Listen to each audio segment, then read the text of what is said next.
जब मारे लचिलम ताहर मन बौराए तबे हाकेल बलमुआ घड़ी साए साए तबे हाकेल बलमुआ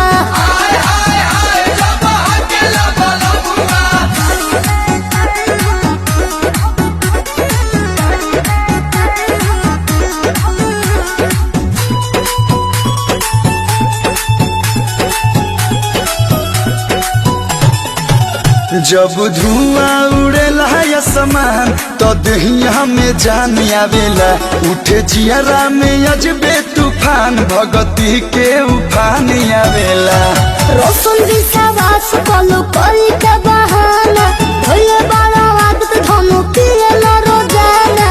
पियला से कहबो न देही दुबारा यार देही दुबारा जब मारे लचिलम ताहर मन बौर